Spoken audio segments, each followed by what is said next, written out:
This is Inside the Wolf's Den, an entrepreneurial journey with Shawn and Joni Wolfswinkel.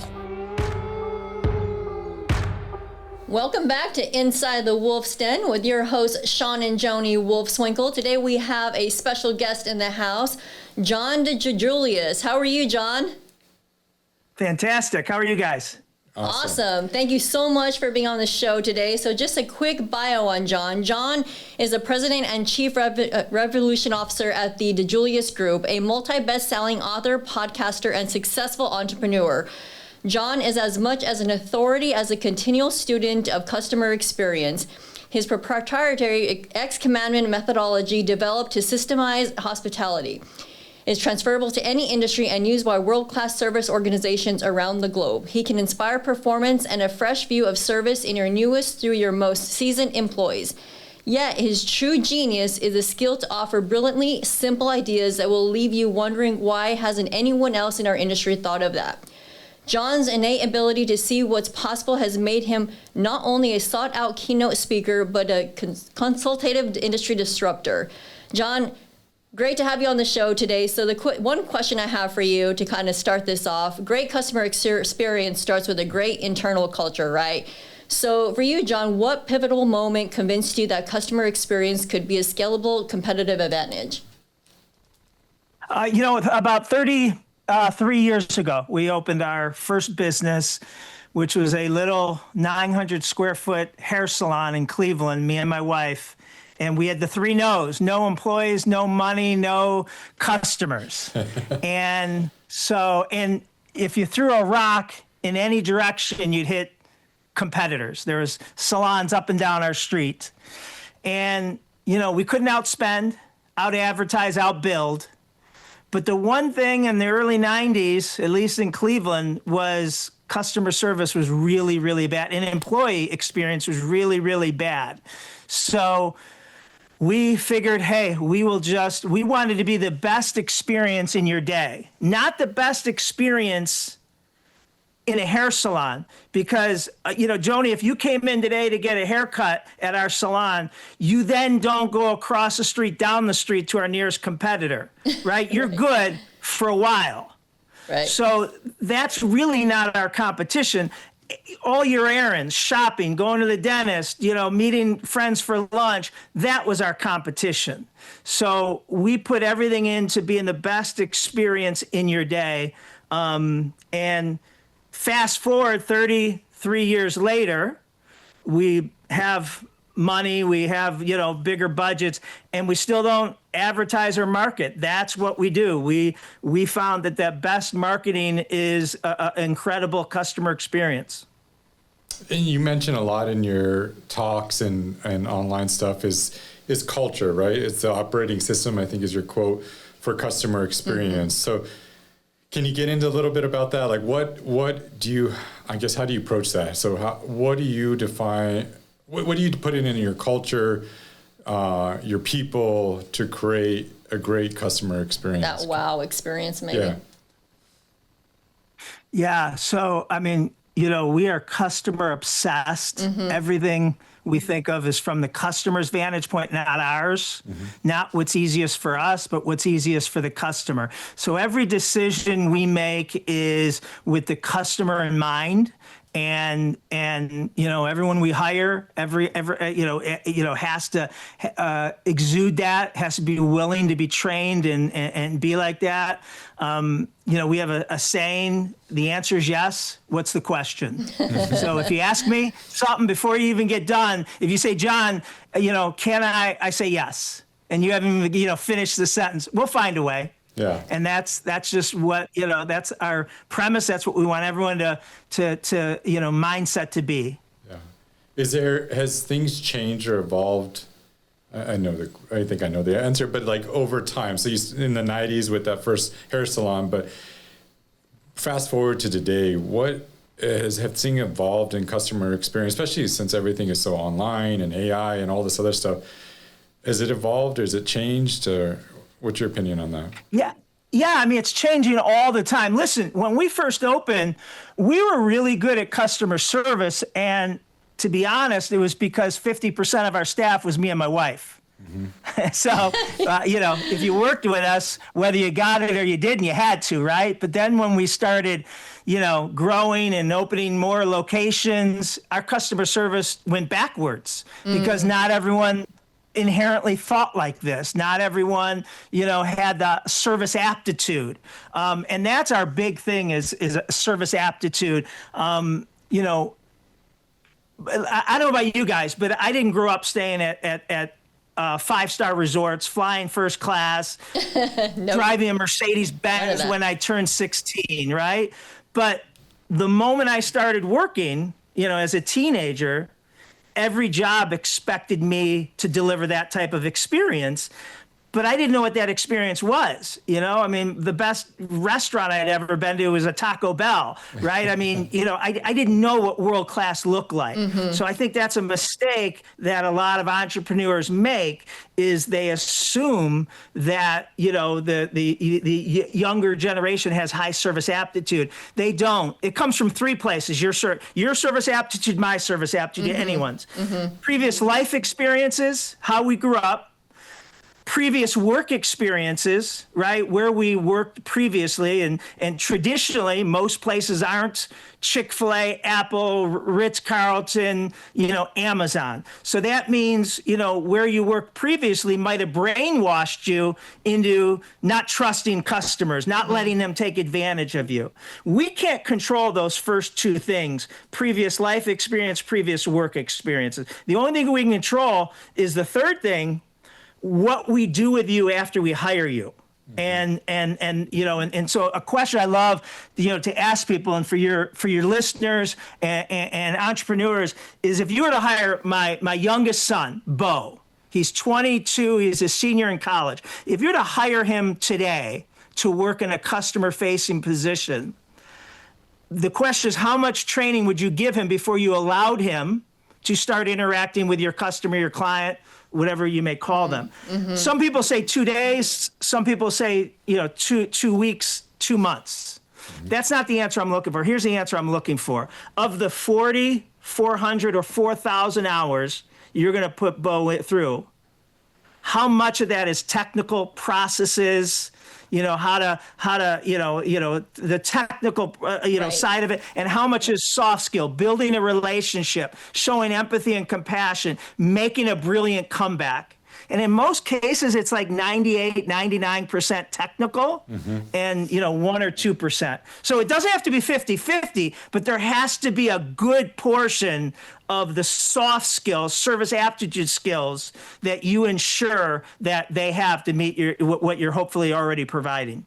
Yeah, that makes I a lot of love sense. That. So when you scaled and grew across multiple locations, because we've had that same problem where when we grew, we probably went backwards because Shawn and Joni weren't there in the office every day in those offices. So is it just putting together processes and procedures that focus on those soft skills and the training, or how did you go about figuring out how do we scale this? How does it go across multiple locations? Yeah, so you said what's changed. Now we have systems, we have training, but back then it was just do what we do, and obviously that wasn't scalable. So it's everything from the hiring to the onboarding to certification. Just like you wouldn't, if you had a fancy restaurant, you wouldn't let a chef just start cooking in the back unless you tested him or her to, that they cooked the way, you wanted to. Same thing with, customer facing people, right? All that training. So we, journey mapping, each touch point, what should happen at each touch point. We call it creating your signature experience that's going to be different. How we answer the phones, how we greet you when you walk in, how, at each touch point all the way, we break a touch point down into 3 phases. What are the service defects that everyone in our industry is guilty of at this touch point? When you call up to book an appointment, okay? We could rush you. We could, say it too fast. All those things. And then the middle one is what is our signature experience? What are our non-negotiables that if everyone's called in sick and you're running 2 hours late, you still have to do. This is our signature experience. And then the third part of each stage is what are the above and beyond opportunities that we want you to look for, listen for. If you hear a dog barking in the background, a baby crying in the background, or her say, no, I can't come in on Thursday because my daughter's soccer team made it to, nationals or districts or states. Catch that, right? And then when she comes in on Friday, we say, hey, how'd your daughter do?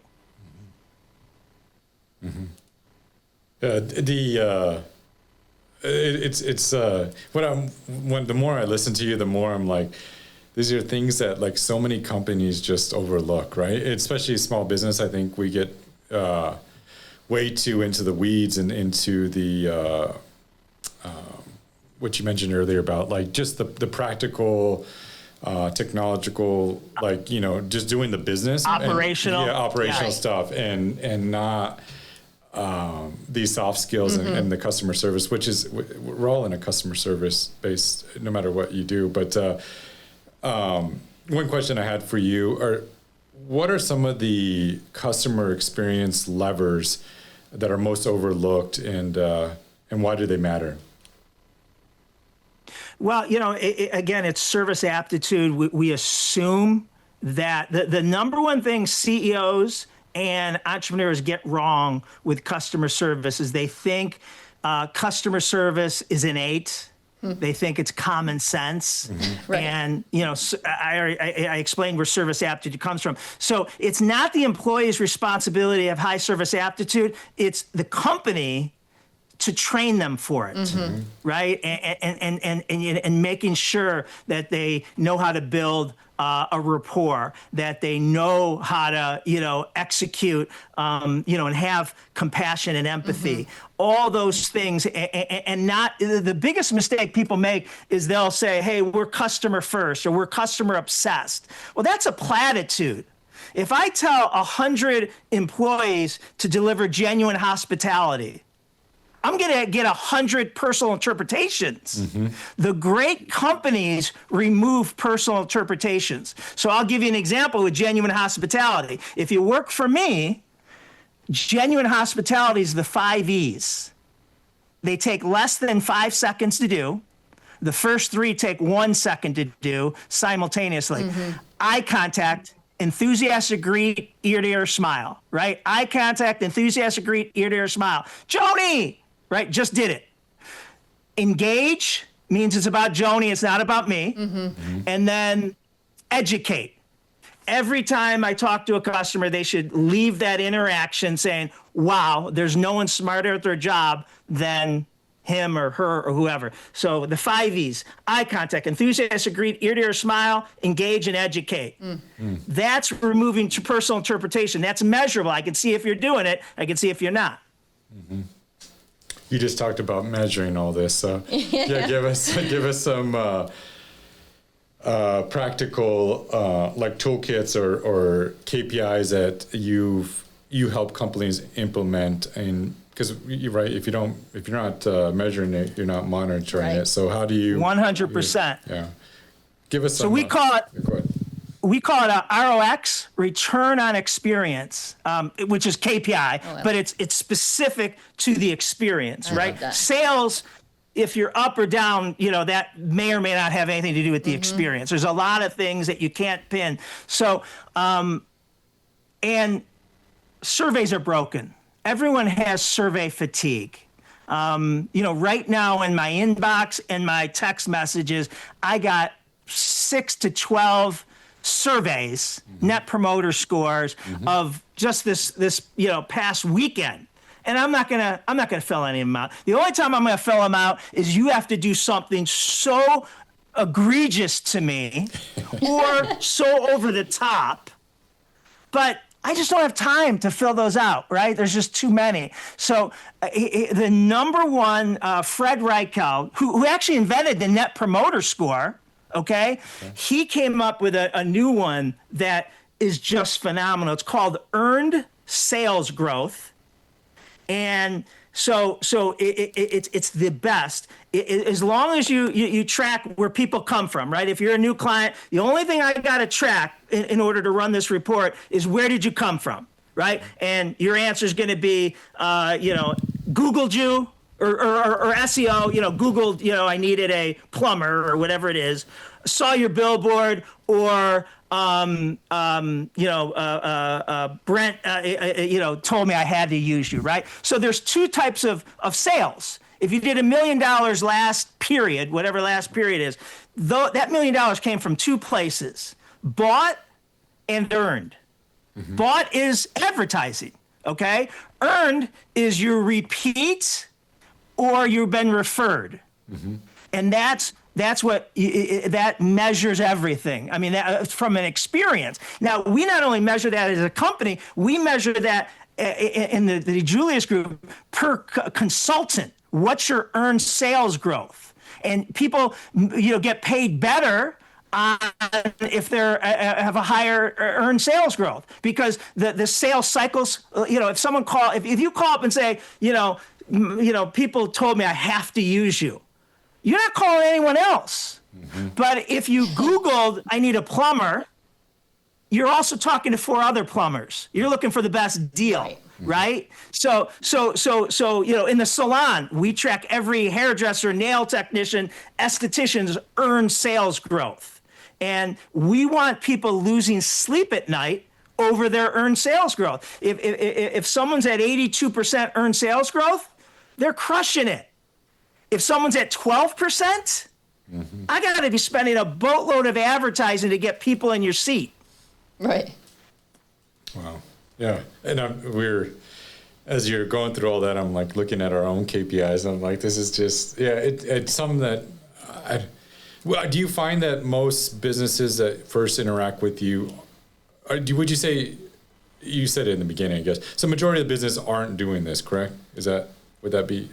Not yet. I mean, this is relatively new, yeah. And it's great. But yeah, most are using NPS. And here's my issue. I've always had an issue. NPS is fine. Mm-hmm. But what NPS basically asks you is how likely are you to recommend, to a family or friend, okay? And you might give me a 9 or a 10. Great. That doesn't mean you do. That doesn't mean you ever say to anyone. So instead of measuring your intent, I want to measure your action. Mm-hmm. Are my clients recommending me? So that's what earned sales growth does. It measures if they're actually doing it versus, you give me a 9 or a 10, but you never do it. Yeah. Right. You're great. I was going to go into leadership, culture, and people, right? So what leadership practices do you believe sustain a superior guest experience day in and day out? So there's no ribbon cutting ceremony to be in world class at customer service. You never arrive. Progress, not perfection. My goal is I want to look back a year ago and think, God, we sucked at customer service compared to where we are today. Mm-hmm. And hopefully a year from now, I'm going to look back at today and say, oh my God, I can't believe we charge people what we charge them, right? Mm-hmm. So what we call it TOMA, T-O-M-A, top of mind awareness. So just because we put you through orientation, just because we put you through training, doesn't mean that that's going to be it. You have a lot of things coming at you, and you're being trained on product knowledge, and you're being trained on sales, and you're being trained on this, and you're being trained on that. So we literally visit the customer experience every day. It might be in a pre-shift huddle for a minute, and we just might say, hey, guys, what's our customer experience action statement in the salon? It's to be the best part of your day. Okay, what's that mean to you? You work up front. What's that mean to you? You work in the call center.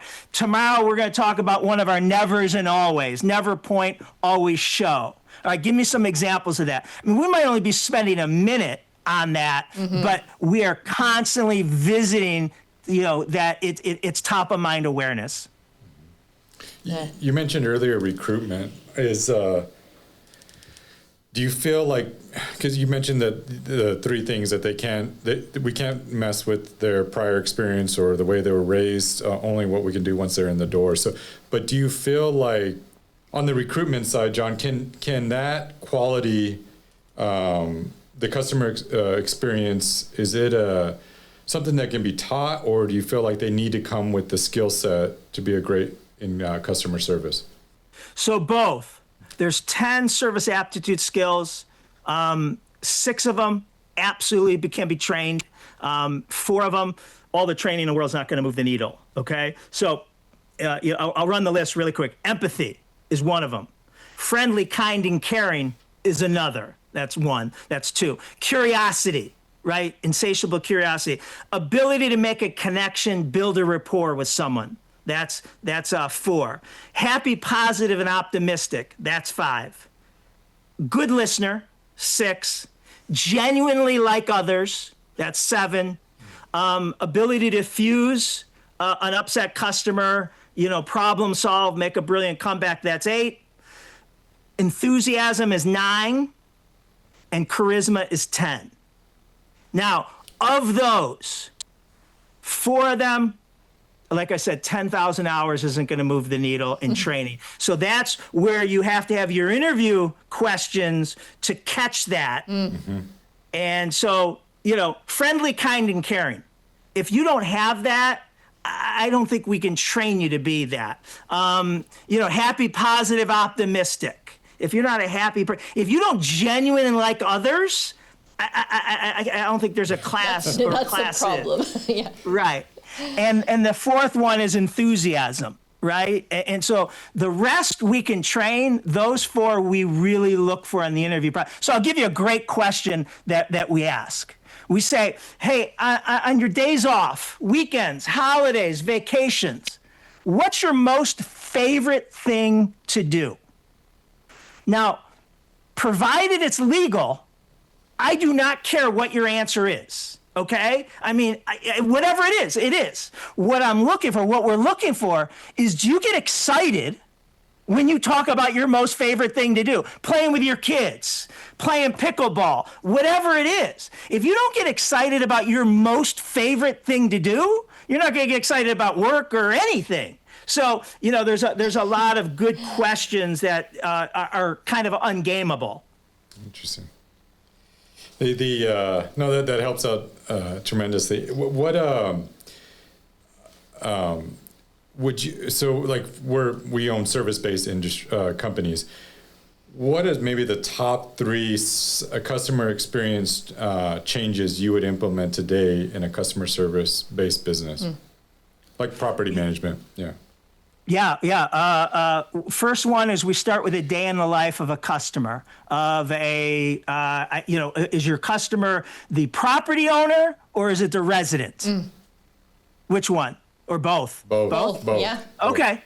All right. So we create a day in the life of a customer, so we really know, because there's a disconnect in most businesses. You tell me if it's yours. So the kid working valet at the Ritz-Carlton has never stayed at a Ritz-Carlton. Mm-hmm. Okay? There's a disconnect between the customer and the employee. At our salon, our average hairdresser is, mid-20s, single, female. Our average guest, that's what we call our customer, our average guest is a 42 to 58-year-old professional female. So if you're a 26-year-old, young woman, what do you know what it's like to be a 45-year-old man or female where 24 hours enough time in a day, 36 hours doesn't get it done? Raising kids, aging parents, pressures at work, quotas, blah, blah, blah. It doesn't mean we change who we hire, but we got to teach them what a day in the life, what they're battling, why they need you to, be responsive to their call, all those things. So the first one is a day in the life of a customer. Mm-hmm. The second one, every world-class customer service company has a customer experience action statement. It's their North Star. It's what you should intentionally be doing every time you interact with someone. And then the third one is a what we call customer bill of rights. It's a short list of nevers and always. I'm going to pull it up here. So here's ours. These are nevers and always, and things on it. Never point, always show. Now, you might think of that in a restaurant or a hotel, but we could be guilty of pointing over the phone or via email, right? You might call me up and ask me for something. I say, you can get that off our website. That's pointing. That's the negative, right? Versus me sending you the link or whatever you're asking for. Or, oh, who can help you on my team is Denise. She's off today. You might want to try to call her tomorrow. That would be the pointing versus me getting you the answer for you. So a short list of nevers and always. So day in the life, customer experience action statement, nevers and always would be the first thing we do. I have a question for you, John. So in the world we live in right now with automation and AI, how do you balance that with still maintaining that human connection to, deliver the experience that we need to? And that's critical today because AI is huge, AI is great, but everyone's running to it. And there's two types of leaders out there. One that are trying to replace payroll and automate everything, and then the second that are trying to reduce tasks and repetitive tasks that the customer doesn't even need to speak to a human being to check my balance, to whatever that may be, to free up employees to do the important part, to do the consultation, to spend the time with their expertise that the human, it can do better than anything. So it's a fine line, and people are rushing a little quickly. AI is still in diapers. We got to be careful with it. I agree with you. And you can create some unique advantages, right? I feel like, especially in the property management space, a lot of the last 5 years, companies we're all running towards, we're going to automate technology everything. and the tasks, the calls, the texts, everything was just going to be automated. And with AI, so you have a maintenance work order on a house, and you call in and you're talking to an AI bot, and it's telling you this and this and that, and people get really, really angry and frustrated because they just want to talk to somebody. It's 100 degrees in Houston, and they want their air conditioner fixed. They don't want to talk to an AI bot, and so there's that fine balance between connecting on a human level, having that empathy that you talked about, and then making sure that you deliver and execute on what they need. But it's definitely a struggle, and we've seen in our own businesses that we've tried to automate some things, and then we've actually come back and be like, no, we need to actually still have a human in that piece of it. And so do you find that in today's trends? Yeah, I think we got to meet our customers where they at, and some people, and it's going to be the skewed younger, are fine with the automation, right? If I need to schedule you to come in for a repair or a maintenance check, if you have an app, I'm all for that. And I'm not saying I'm young, but I'd rather not wait on the phone. Boom, I'll book that. Now, if your technician comes in, and I'm not home, I think of it like when you take your car in and to be repaired. I don't know if you've ever seen this, but now they do a video of the brakes and what they've done, and they send you the video, and they tell you that they've repaired it, and you can come pick it up. I could see that being if you went to my house and fixed my AC or, whatever you were fixing. Yeah, send me a video, a peace of mind. But I don't know if I need to speak to anybody, but maybe there's an option. Maybe, for the people that want to speak, maybe there's complexity that I need to explain versus it's just a basic maintenance check or whatever it is. But I think you need to have the option. I think there's people that prefer, the automation, and there's certainly a significant people that are not tech savvy and need to speak to someone. Yeah. Do you feel like, so like you're saying, like we deal with you have people in different generations, right? Or different ages. And exactly. So you should give, I guess businesses should approach it to where they give them options, not just, hey, this is the way we operate. That's our our system, so deal with it versus Right. Yeah. Like you cannot get someone from Uber on the phone. They just don't give you that option. Right. Right. Yeah. You know, and maybe it's good, maybe it's bad. It's just, you know, there's people that, you know, aren't tech savvy enough to just be able to figure it out that I got billed twice, or I left my, you know, laptop or iPad in the back of the Uber. You know, that could freak you out. Yeah, absolutely. So what, tell us more about your company and your offerings, and kind of, we'd love to hear more about what your group is doing and how you work with companies to better their customer experience.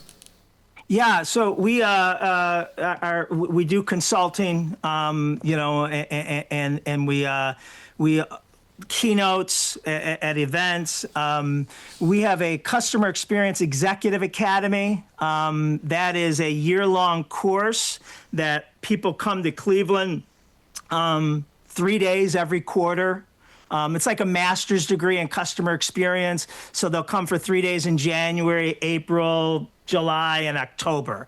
And we take 25 a year, and they go through it. And so like our next one's in January. We also have an online course that someone could do in their pajamas at their own pace. Nice. And we have a couple other like live stream quarterly workshops that's virtual that people sign up for. But it's all around the customer and the employee experience. Yeah.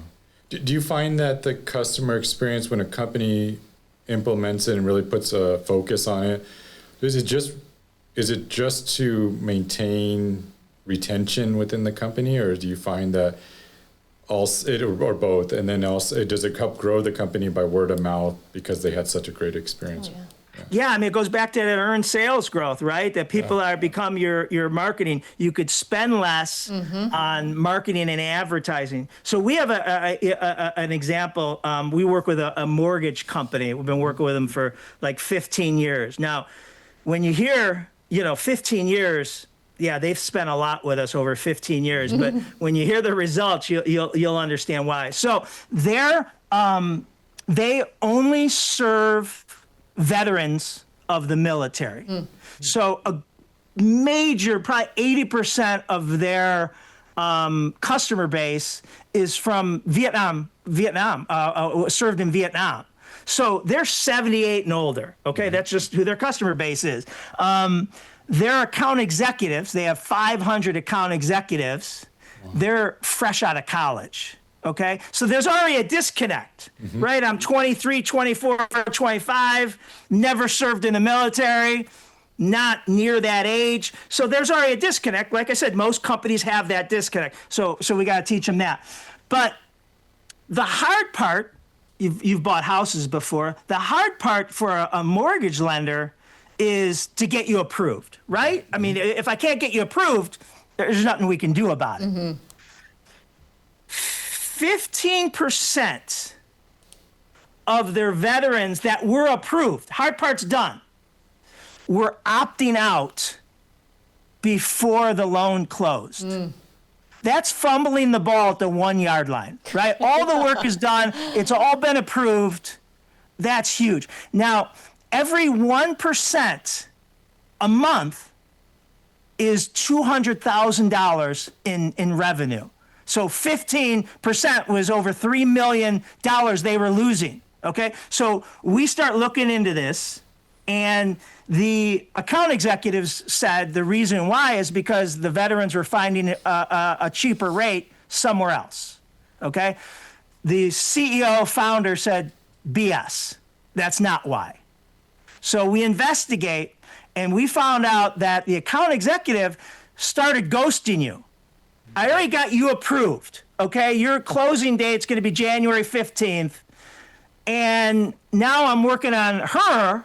She's not approved yet, or she hasn't decided to go with us. So I'm working on you to get, you as a customer. Meanwhile, you're emailing me. Maybe your loan closing date moved a day. It's going to be January 16th now, not January 15th. But I'm not letting you know. As a 23-year-old, I've never bought a house. I've never had that.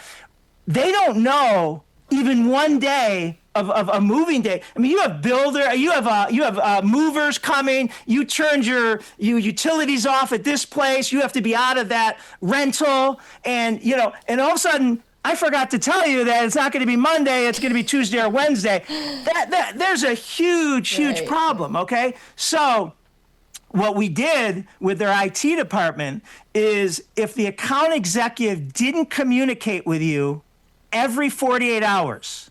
Sometimes there's nothing to update you on. Just say, hey, still looks good for January 15th. You got any questions for me? No, good. All right. Sometimes that was it. Sometimes there was updates, right? Yeah. If they didn't communicate with you every 48 hours, the loan would freeze. If the loan froze, the account executive couldn't get into it. Wow. If the loan froze, my supervisor, the account executive supervisor, his phone buzzed. He got a bell and siren. The CEO, the president. You do not want a loan to freeze because everyone found out about it. As a result, in 6 months, their VUs, veteran opt-out, went from 15% to 8%. Okay, still drives me crazy that there's 8%, but that 7% was $1.4 million in revenue a month, just by communicating regularly with the customer, right? So, I mean, you could see why they've been working. So that's tangible, return on investment. Absolutely. Yeah. That's awesome. Wow. Great story. Thanks for sharing that.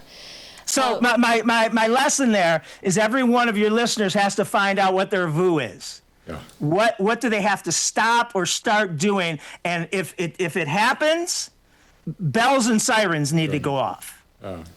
I know that's what we're going to be looking at after this, for sure. So one question we always ask our guests on the show. So for you, if you can go back into your early 20s, what advice would you give yourself? Or your son. That's Or 22. yeah. What side would you give Bo?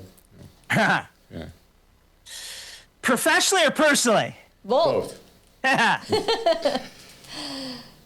May tie into each other. Yeah.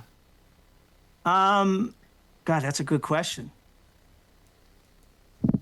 It's hard because, I could fill 10 podcasts up with my failures and things I've done wrong. The hard part is, I feel like I needed to do them, right? The lesson I got from it, that I almost don't want to tell Bo. I tell Bo all the time, things, but he doesn't listen until he puts his hand on the frying pan and learns the hard way, right? But I just think it's about people. I think it's about relationships. Where you're at today is about the relationships you've built along the journey.